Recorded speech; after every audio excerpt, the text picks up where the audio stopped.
Alpha Omega. Hey everybody. Hi. Hey, welcome back. Great to Welcome see back. you. Great to see you again. How you been? Why do some high magicians view Wicca or witchcraft as evil, or is that a misconception? Yes and no. The reason why is that there are covens that are evil. There's just no two ways around it.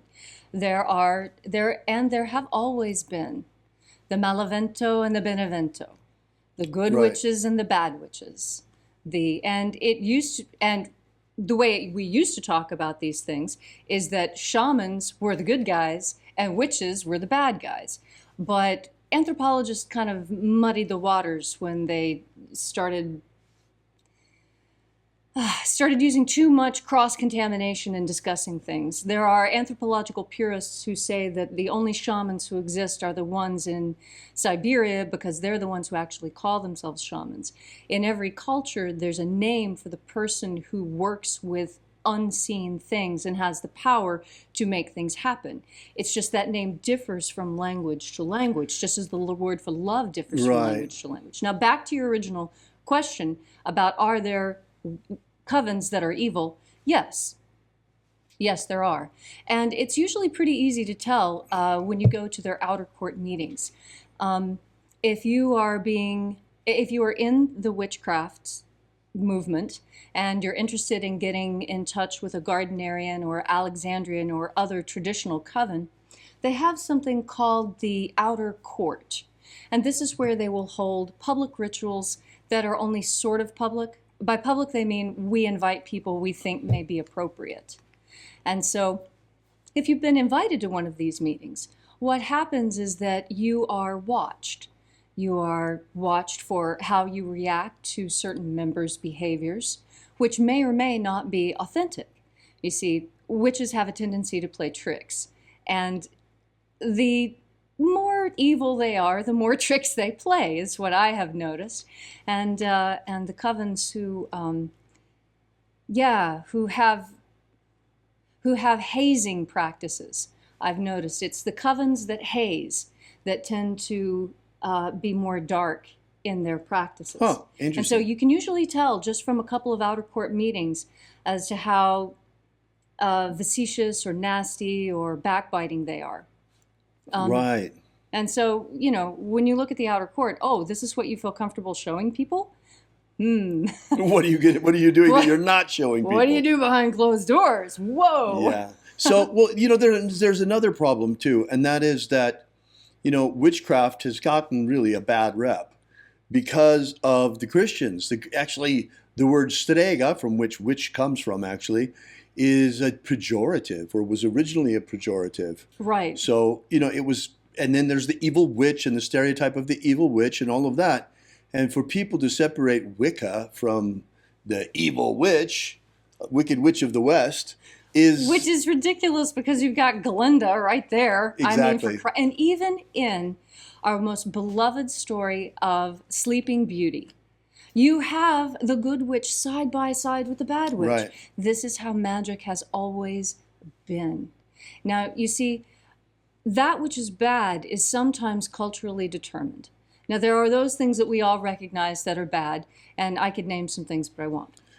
Right. But there are things that are cultural that are considered bad, and things that are cultural that are considered good, that make the witchcraft and the magic that you do to prevent outsiders from coming in seem like misplaced malevolence. For example, the Islamicists have a problem with pork. The Chinese adore pork. So if the Islamicists cast spells to attack pork production in China, the Chinese would see it as malevolent, and the Islamicists would see that as just cleaning up a mess. Do you see? But when you get to Cultural values. Cultural values. Right. But there are other cultural values that are consistent. Right. We all believe that you should love your spouse. That is a cross-cultural constant, no matter what culture you're in. Well, and why do some high magicians view witchcraft, Wicca, as evil? I think that is a bit of a misconception, Fiona, the way that you state the question.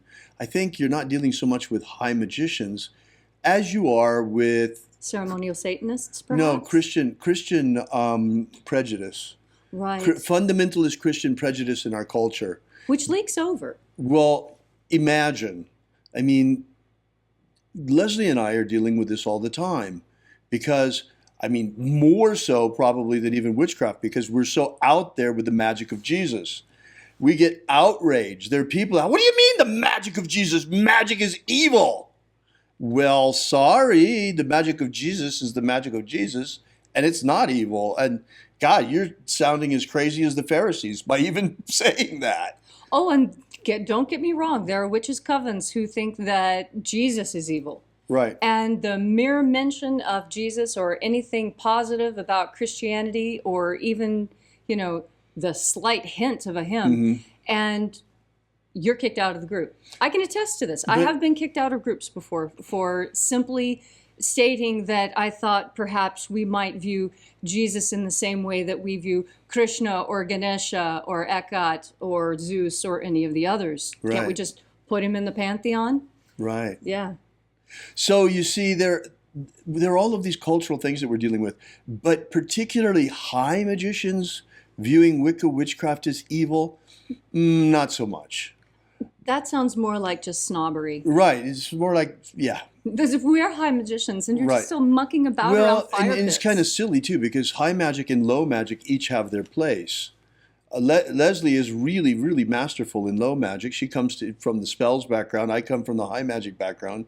And we've really learned a lot from one another. Yes. And this course here in Spellwork, there are actually a lot of high magicians in this course as well, which I try to keep the high magic questions out of here and in the Golden Dawn, but it's not so easy sometimes. Then we have yet another problem, and that is that, okay, so there are fundamentalist Christians that are saying all of magic is evil, even high magic. That's what we're running into. Even the magic of Jesus. I mean, the word magic is like showing a red flag, a red cape to a bull for these people. For some, yes. For some, it's really, really, really is quite astonishing. And then we have the other problem, which is that, okay, since the Christians are saying that, since certain fundamentalist Christians are saying that magic is evil, even the magic of Jesus, believe it or not, then you have the actually evil people, the Satanists, who are taking advantage of this. Yes. And are saying that there's no Hugely. such thing as the magic of light or white magic. All magic is evil. Yes, the Christians are right. All magic is evil, and everything other than magic is dogma, Right. No. which is equally as wrong. Yes. Yes. It's it as is. though high magic and low magic don't exist outside of black magic, which is absolutely silly. That would be like saying the only way that you can possibly use nuclear energy is to blow things up. Exactly. You know, it's like it's really silly. But you run into this. I mean, you if you've never run into it before, go look at the channel of E.A. Quetting, and they'll have several videos about the right hand path debunked or whatever, and it's totally insane. It It's- makes these false dichotomies between dogma. On the right hand path is dogma, and the left hand path is individuality and freedom. Well, that's a crock of manure. Yes. Most Because certainly. Satanism is not a path of freedom. It's a path of slavery. I mean, you just take a look at these people. I mean, they're they have all kinds of problems. I mean, look at their lives. And they've either blown out their nose with coke, or they have all of these other problems as well. And it has nothing to do with magic. Certainly not to do with the magic of light. But when you're invoking negative forces all the time, well, if you go to bed with dogs, don't be surprised if you wake up with fleas. Right. It's just like someone who insists on eating cake at every meal. Why are they surprised when they've put on a few pounds? It would seem to us to be ridiculous that they're not really paying attention to what they're doing and how what they're doing and what they're saying don't match. Right. As long as we're talking about this, I'm kind of exploring it while we talk. Yes. It's like, how is it possible that, okay, we're in a situation here on this planet right now where we're overrun with demons. Yes. I mean, why do you think we are right now under house arrest, half the world? Yes. Why? You think this is not demonic activity? What about the whole virus? It's not demonic? Of course it is. And Jesus dealt with these things by casting the demons out. Okay, so why on earth, now that the real path is to liberate ourselves from these forces that are already dominating human consciousness in this material plane, what is the point of deifying them, glorifying them? Oh, yes, all. It's like turning the guards of a prison into some sort of demigods. It's the worst kind of Stockholm syndrome. Totally. It's Stockholm syndrome, absolutely. Falling in love with your captor. That is the definition of Stockholm syndrome. And what do these people do when they show such really puerile and fawning adoration for, bless their hearts, I love nurses too, but I'm not going to get on my knees for them. Not unless that's what's required for the blood test. I mean, you know, it seems so misplaced to me. Because, in fact, we have heard reports that the doctors are having no work to do at all at the hospitals, and they're getting drunk and watching movies because the hospitals are empty. The elective surgeries have been canceled. We could go on and on about the situation with COVID-19. There is one thing I'd like to say before we leave the subject, though, of this business of people seeing witchcraft as evil. There is one thing in witchcraft that Leslie and I have already shined a light on and hopefully is changing, and it really should change, and that is the infiltration of black magic into witchcraft.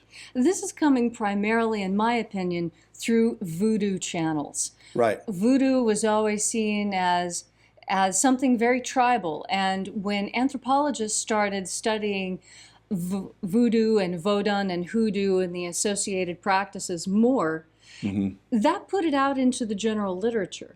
And many times, familiarity will remove the stain from something. This is why there really needs to be, people really need to get a good education in both high magic and low magic, in my opinion. You don't use a screwdriver to hammer in a nail, and you don't use a hammer to put in a screw. You use a screwdriver or you use a drill. Right. You use know, the proper tool the for proper the job tool at for the hand. proper thing. And just as we see people having certain problems with high magic because they haven't also mastered low magic, it's amazing how many people you see that are making great soul progress, spiritual development progress, Right. but they can't seem to keep their daily life together. Right. And they're always out of work, or this is going wrong, or that's going wrong, because they don't have that low magic grounding as well to balance it. You need both. Just as you're a physical body and a spiritual body, you need low magic to take care of the material body and high magic to take care of the spiritual body. Exactly. Now, add to this problematic one more thing, and that is that most low magicians don't have any real training in high magic. Right. And this is why there are so many coven priests and priestesses out there who are looking to, oh, we got to draw down the moon, let's use voodoo. Right. If they had any training at all, they would understand that voodoo is not the route to go, but rather the Golden Dawn's assumption of God forms. The reason why, and I want to make this super clear to you, the reason why is that as a good shaman, as a good magician, as a good witch, as a good anything that works with the spiritual realm, you don't let stuff in. You put it on top of you and you get the contagion from like putting on skin cream. You don't take it like a pill. Right. It's too dangerous. Skin cream, you can wash off. God forms, you take off. Drawing down the moon, you put it on top of you like Right. a hood. You don't. Like a robe, Yes. like a cape. Santeria, voodoo, hoodoo, all those. It's all based on possession. That's the last thing you want to do is Don't let it invite in. demonic possession. Don't let it in. Don't let do in. Because if you do, and you are not strong enough to expel it, don't get me wrong. I know shamans and witches who are fully strong enough to walk into a person who's demonically possessed, And pull it out. suck it out into themselves, and then barf it back up. I know people strong enough to do that, but they're definitely not beginners. And it's definitely not the best way to go about it. And they were trained by people who had done this, trained by people who had done it. It wasn't something that they just, well, well, I think if I do what I read in the book, it'll probably work out. No, no, no. I know for a fact that informants regularly lie and mislead anthropologists. You cannot always trust the anthropological record as being authentic because the people who are talking to the anthropologists don't always trust them enough to tell them the truth. The Illuminati have cast a powerful spell on the peoples of the earth, and while many still sleepwalk like zombies in a trance, they have prepared everything nearly to enslave humanity under a new world empire. Of our hearts, the power of our magic, and the strength of our numbers, we still can break the spell put on our people. We're just a ragtag bunch of magicians armed only with the power of our prayer and the power of our faith and the power of our magic. But whether you be Christian, Jew, Wiccan, pagan, magician, shamanic practitioner, or any other stripe of spiritual warrior of humanity against this evil falls to us. So we, who now, to stand with us against the rising darkness, because you're our only hope.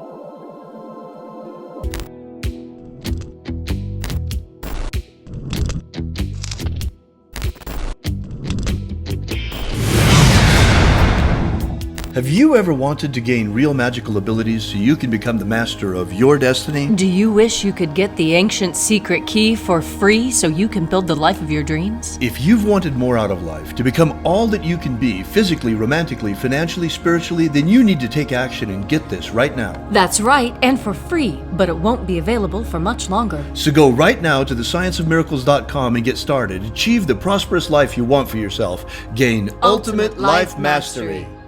Are you familiar with the Rosicrucian with what's his name? He's popular in the States. He's the president or the Emperor. Imperator. The president. Emperor. Imperator. From the Golden Dawn. What's his name? Oh. David Griffin holds this position as Emperor. Imperator. David Griffin. David Griffin. David Griffin. David Griffin. David Griffin. Have David Griffin. I saw an email yesterday that he sent out about, there's a magical war going on. The Mage War. Demons of the infernal realm. All of them. There is really a magical war going on. The Mage War. There is a guy called David Griffin who is heading all these magicians. David Griffin is S.L. McGregor Mather's present successor. David Griffin. David Griffin. David Griffin. David Griffin. I'm Golden Dawn Imperator David Griffin. David Griffin. David Griffin. David Griffin. David Griffin. Now David Griffin. There's a magical war going on. So there is really a magical war going on. Alpha Omega.